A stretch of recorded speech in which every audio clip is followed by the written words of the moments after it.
안녕하세요. 주와 말씀의 교회 말씀 묵상입니다. 오늘은 요한복음 4장 31절부터 42절까지의 말씀을 함께 묵상해 보도록 하겠습니다. 지난 시간까지 우리는 예수님께서 사마리아 우물가의 여인을 구원하신 사건을 함께 살펴보았습니다. 이 여인은 어떤 여자였을까요?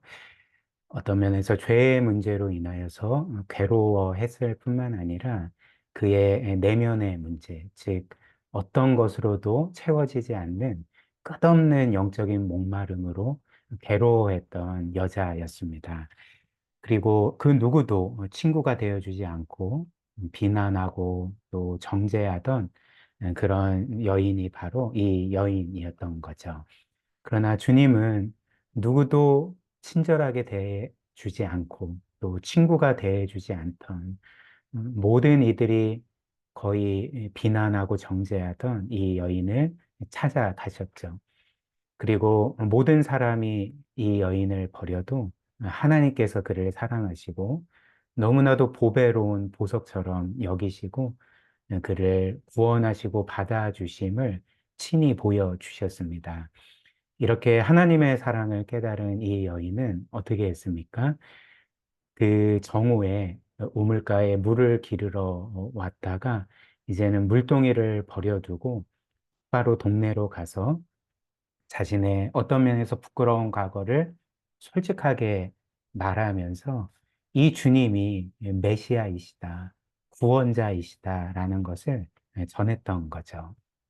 그리고 그 사이에 이제 먹을 것을 사러 갔던 제자들이 다시 돌아왔습니다. 그리고 예수님께 음식을 드실 것을 권유했는데요. 근데 그때 예수님께서는 제자들에게 이렇게 말씀하셨습니다. 32절 한번 보십시오. 이르시되 내게는 너희가 알지 못하는 먹을 양식이 있느니라. 그래서 제자들은 이상하게 여기면서 누군가가 우리 주님께 먹을 것을 갖다 드렸나? 왜 드시지 않는가? 이렇게 좀 의아해 했습니다. 그리고 그때 주님께서는 제자들에게 이렇게 말씀하시는 거죠. 34절 한번 보십시오. 예수께서 이르시되 나의 양식은 나를 보내신 이의 뜻을 행하며 그의 일을 온전히 이루는 이것이니라. 무슨 말씀일까요? 일단 예수님께서는 그 어떤 것도 드시지 않았습니다. 여전히 시장한 상태로 계셨습니다. 그러나 제자들이 예수님께 음식 드시기를 권했을 때에 예수님은 제자들에게 한 가지 중요한 사실을 깨닫게 하시기를 원하셨던 거죠. 그것이 무엇일까요?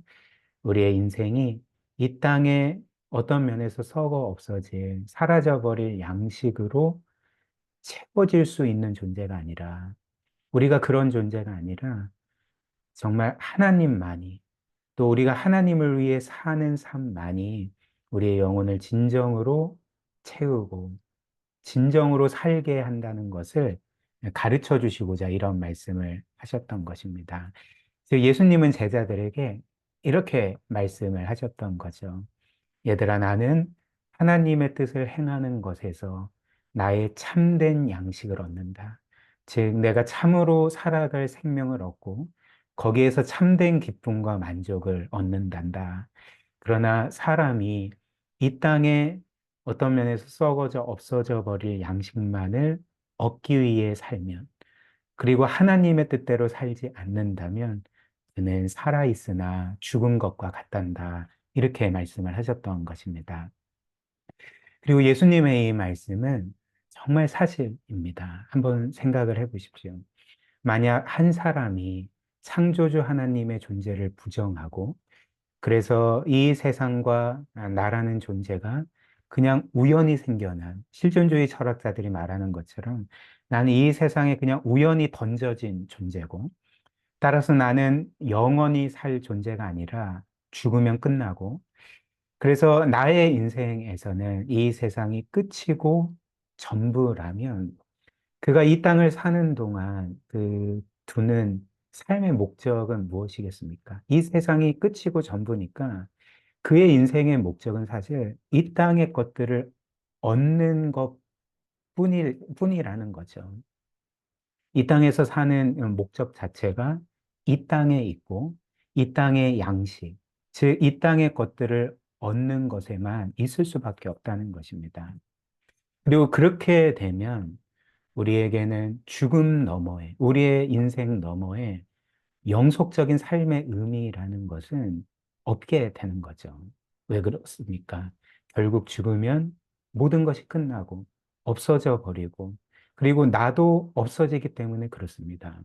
내가 선하게 살았든지, 악하게 살았든지, 혹은 이타적으로 살았든지, 이기적으로 살았든지, 혹은 큰 업적을 이뤘든지, 그냥 그런 인생을 살았든지 간에 죽으면 모든 것이 끝나기 때문에 아무 차이가 없게 되는 거죠. 그리고 또 이것을 우리가 생각할 수 있지 않습니까? 우리가 이 땅을 살면서 내가 진정으로 살아있음을 느낄 때는 언제입니까? 우리가 밥을 먹을 때가 아닙니다. 어떤 양식을 먹을 때가 아닙니다. 우리는 우리의 살아있음을 느낄 때는 나의 어떤 확고한 삶의 의미와 목적이 있음을 알고 그 목적을 가지고 살 때에 우리는 아, 내가 진짜 살아있구나라는 것을 느끼게 되는 거죠. 근데 이 세상이 끝이고 그리고 전부고 나도 죽으면 다 끝나고 그래서 나에게는 죽음 너머에 영속적이고 궁극적인 삶의 의미가 없다면 그래서 살아도 계속적으로 나는 왜 살지? 나는 어디서부터 와서 어디로 가는 인생이지? 나의 삶의 궁극적인 의미는 뭐지? 라는 질문을 한다면 그는 살아도 사는 인생이 아니라는 거죠. 그 드라마 나의 아저씨에 나오는 그 박동훈이라는 주인공의 큰 형이 있습니다. 박상훈이라는 인물인데요.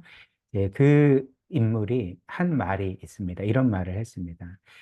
그 인물이 이제 거의 한 50대 초중반에 그 실직한 그리고 부인과는 지금 그 따로 사는 그런 참 불쌍한 인생인데요. 그가 이런 말을 했습니다. 내 인생은 태어나서 지금까지 먹고 싸고 먹고 싸고 먹고 싸고 먹고 싸고 먹고 싸는 인생이야. 이런 말을 했습니다.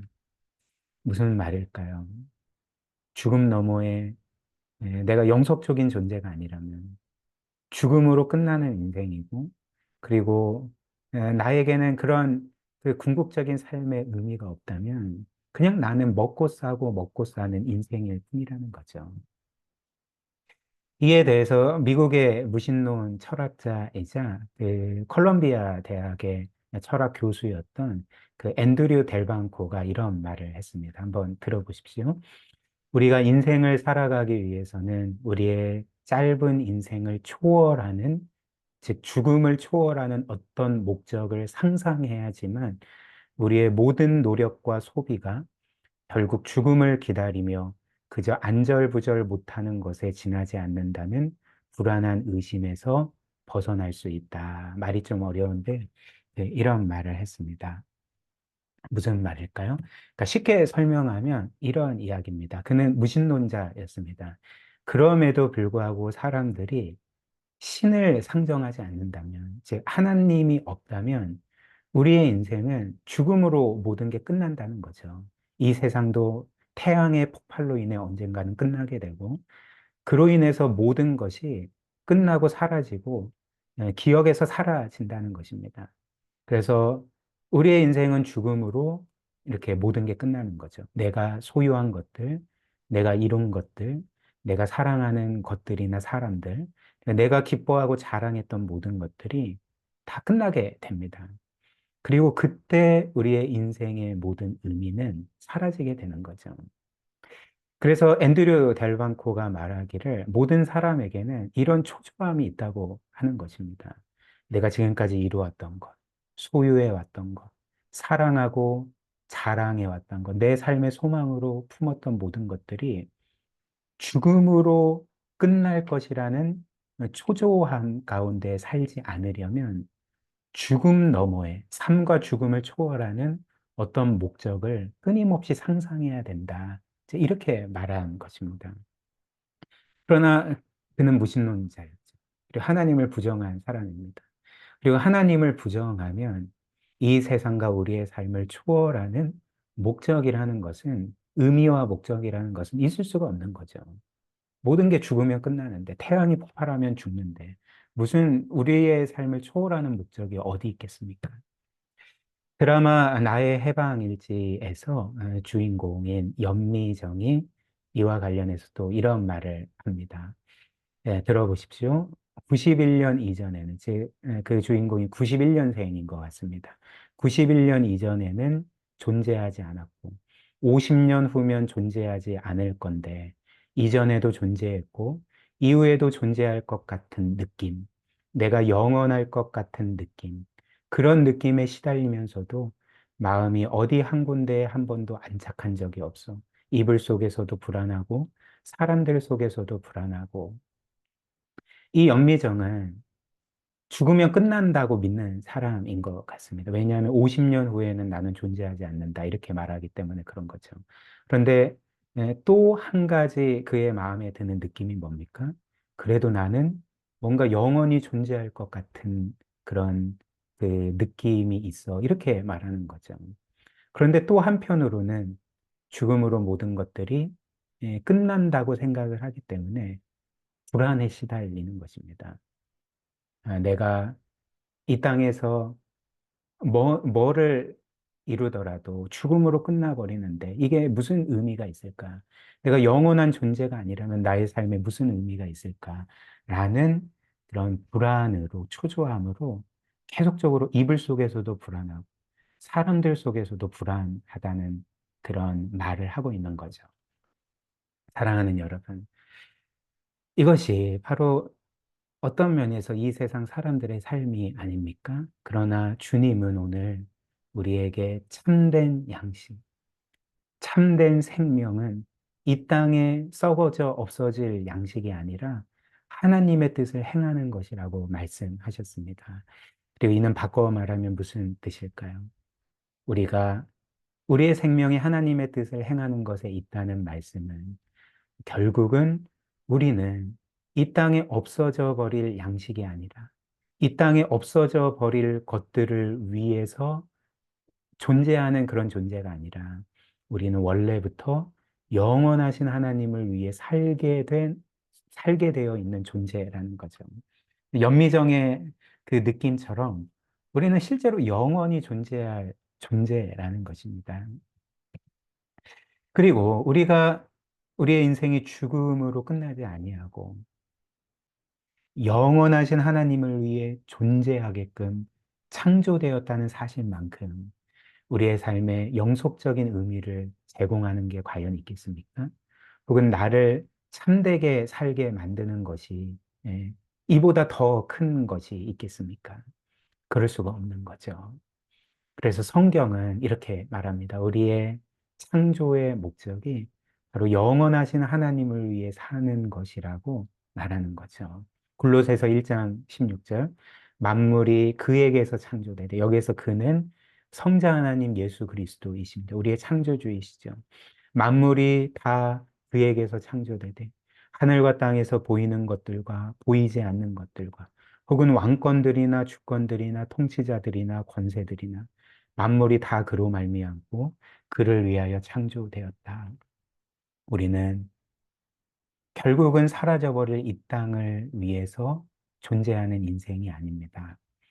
우리는 영원하신 하나님, 우주 만물을 창조하시고 주관하시는 영광의 하나님을 위해 영원히 살게끔 창조된 영원한 영광스러운 존재라는 거죠. 그리고 우리 하나님께서는 죄를 짓고 그분을 멀리 떠나, 그래서 우리 자신이 하나님처럼 되려고 살았던 그런 우리를 구원하셔서 다시금 이제 썩어 없어질 것들을 위해 살지 않게 하고 인생에 어떤 의미 없이 그렇게 허탄하게 살게 하지 않고 도리어 이제 다시 영원하신 하나님을 위해 영원토록 살게 만드시려고 우리를 구원하신 거죠. 우리 그리스도께서 이를 위해서 우리를 위해 죽으셨던 것입니다. 고린도후서 5장 15절, 그가 모든 사람을 대신하여 죽으심은 살아있는 자들로 하여금 다시금 그들 자신을 위해 살지 않고 오직 그들을 대신하여 죽었다가 다시 살아나신 이를 위하여 살게 하려 함이라. 아멘. 우리 함께 기도하겠습니다. 우리의 참된 양식이, 그리고 우리의 참된 생명이, 우리의 삶의 영속적인 의미와 목적이 하나님을 향해 그분의 뜻대로 사는 것에 있음을 늘 기억하며 살게 해달라고 우리 함께 기도하고요.